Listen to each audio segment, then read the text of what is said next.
नमस्कार, मैं नियाज खान और आप देख रहे हैं न्यूज एक्सप्रेस। 18 जून को राज्यसभा के लिए चुनाव होने हैं और कांग्रेस की तरफ से सभी उम्मीदवारों के नाम की घोषणा कर दी गई है। इनमें जो नाम सामने आ रहे हैं वो कर्नाटक से पवन खेड़ा, मल्लिकार्जुन खड़गे, मंसूर अली खां, झारखंड से प्रणव झा, राजस्थान से राजीव डांगी, मध्य प्रदेश से मीनाक्षी नटराजन। तो ये नाम और इसके अलावा भी बहुत सारे नाम हैं। वो सारे नामों की घोषणा कर दी गई है, लेकिन यहाँ पर जो हम चर्चा करेंगे वो तो इन नामों पर चर्चा करेंगे ही। इसके अलावा जिन नामों की चर्चा थी, जिनको ऐसा लग रहा था कि उन्हें भी राज्यसभा भेजा जा सकता है, लेकिन उनको नहीं भेजा गया। उनमें से पहला नाम आता है सुप्रिया श्रीनेत का। जैसा कि सुप्रिया श्रीनेत कांग्रेस के राष्ट्रीय प्रवक्ता हैं और बड़े ही दमदार तरीके से बोलती हैं, और ये कहा जा रहा था कि अगर सुप्रिया श्रीनेत राज्यसभा जाती हैं तो अपनी पार्टी की दलील को बड़े ही मजबूती के साथ रखेंगी, क्योंकि वो बहुत ही अच्छी वक्ता भी हैं। लेकिन उनको लेकर के ये खबर आ रही है कि उन्हें राज्यसभा के लिए टिकट नहीं मिला है, मतलब कि वो राज्यसभा नहीं जा रही हैं। तो इसी पर हम चर्चा करेंगे। हमारे साथ चर्चा करने के लिए हमारे वरिष्ठ पत्रकार अमीन जी मौजूद हैं। अमीन जी, जिस तरीके से जिन नामों की घोषणा हुई है और खास करके सुप्रिया श्रीनेत के नाम को लेकर के काफी ज्यादा चर्चा थी, लेकिन अब वो नहीं जा रही है, तो क्या लगता है आपको कि कांग्रेस को इससे फायदा होने वाला है या नुकसान होने वाला है? बिल्कुल, क्योंकि इससे नुकसान और फायदे से कोई मतलब नहीं है।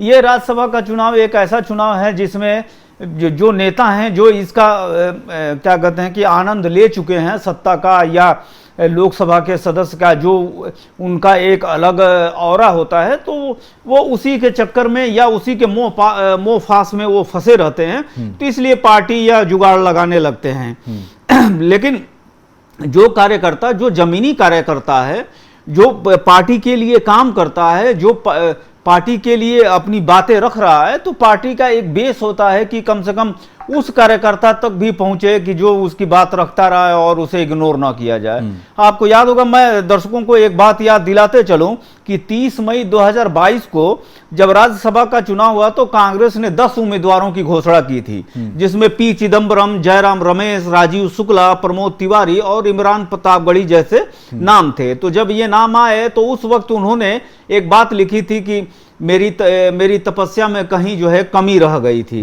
लेकिन अब वही जो है सोशल मीडिया पर जैसे ही कल रात को उनके कांग्रेस ने टिकटों का जो 7 लोगों का नाम की घोषणा की, तो सभी लोग हंसने लगे और कुछ लोगों ने उनको मुबारकबाद दी और एक तरीके से मुबारकबाद दी कि लीजिए पवन खेड़ा जी, आपकी तपस्या रंग लाई। तो ये चीजें थी। लेकिन जो आप बात ओपनिंग में कह रहे थे कि सुप्रिया श्रीनेत का भी जाना कन्फर्म था, लेकिन इन मौके पे जो बातें जो है, जो जहां फंस रही थी, जो सूत्रों के हवाले से खबर है कि तमिलनाडु में जो है कांग्रेस के 5 सांसद हैं, 5 विधायक हैं और उससे कोई नहीं जो है आप राज्यसभा से दे सकते। लेकिन फिर भी तमिलनाडु से एक राज्यसभा सीट के लिए क्या कहते हैं, विजय थालापति ने जो है बड़ा दिल दिखाते हुए और कांग्रेस से रिश्ते को और मजबूत करते हुए और एक नई भूमिका को, रणनीति की तरह, वो तो बाद में पता चलेगा, जबकि अभी से लिखा जाने लगा। तो उन्होंने क्या किया कि एक बहुत क्या कहें कि मिलाने में भी उनका सहयोग रहा है थालापति विजय के साथ, तो चक्रवर्ती को दे दिया। तो इस हिसाब से जो है मुझे लगता है कि सुप्रिया श्रीनेत का जो है राज्यसभा जाना कट गया, क्योंकि तमिलनाडु में आपके उतने अंक हैं नहीं कि आप जो है कांग्रेस जो है अपने बल पे जो है एक राज्यसभा भेज सके।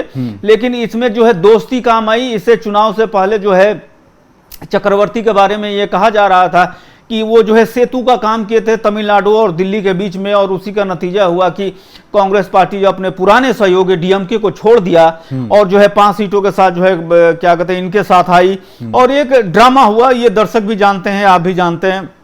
उसके बाद ये मामला हुआ। लेकिन अचानक जो है विजय थालापति ने जो है अपनी पार्टी के राज्यसभा न भेज के, कि जब अगर उनके पार्टी का एक राज्यसभा का मेंबर आता तो ये एक इतिहास रचा जाता कि पहली बार जो है क्या कहते हैं टीबीके ने जो है तमिलनाडु से अपना एक नुमाइंदा जो है दिल्ली भेजा है, जो दिल्ली में उनकी भारत की सबसे बड़ी पंचायत में बोलेगा। लेकिन उन्होंने बड़ा ही दिल दिखाते हुए कांग्रेस को दे दिया और ये काम जो है उनके मित्र जो अभी तक खबरें आ रही हैं उसके हिसाब से चक्रवर्ती को इसलिए दिया गया कि वो उनकी दोस्ती है और उनको पसंद करते होंगे हैं, और वो कांग्रेस के हैं, उन्होंने ही मिलवाने में और आगे भूमिका बढ़ाने में राहुल गांधी और प्रियंका गांधी, सोनिया गांधी या कांग्रेस के साथ जो एक वो हुआ तो उसी हिसाब से तो कट गया इनका। तो एक आखिरी सवाल अमीन जी की सुप्रिया श्रीनेत को लेकर के ही, क्योंकि राज्यसभा जिनको भेजा जाता है राज्यसभा के लिए जिसे टिकट दी जाती है, क्या उसका कोई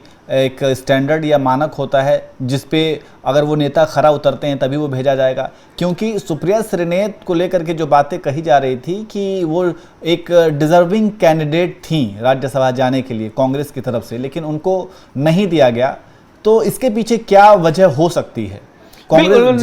इसका कोई क्राइटेरिया तो नहीं है कि हाई स्कूल पास हो गए तभी आपको टिकट मिलेगा। लेकिन हाँ, अब राजनीतिक पार्टियां जो है कुछ चीजें देखती हैं कि इस बार जो है अब अगर वो जिस तरह की पार्टी है, जिस तरह का उसका सिद्धांत है, उस हिसाब से बैलेंस देखती है। जैसे मैं ये कहूं कि अभी जो है क्या कहते हैं कि मोदी मंत्रिमंडल का विस्तार होने वाला है, उसमें अभी से जो है ये तय हो गया है कि राज्यसभा जो है रवनीत सिंह बिट्टू नहीं जाएंगे, पंकज चौधरी नहीं जाएंगे, जॉर्ज कुरियन नहीं जाएंगे, मतलब ये मंत्री पद से इस्तीफा देना ही है। लेकिन उसका कारण ये है कि अगले साल जो है यूपी में चुनाव है, तो कुछ यूपी के बड़े चेहरे या कुछ ऐसे लोगों को थोड़ा बहुत पॉलिसी मक्खन दिया जाए कि थोड़ा सा यूपी के समाज को या वो जिस समाज का प्रतिनिधित्व करते हैं, क्योंकि दर्शक भी जानते हैं, आप भी जानते हैं कि अब जो है राजनीति जो है जातियों में बटी हुई है।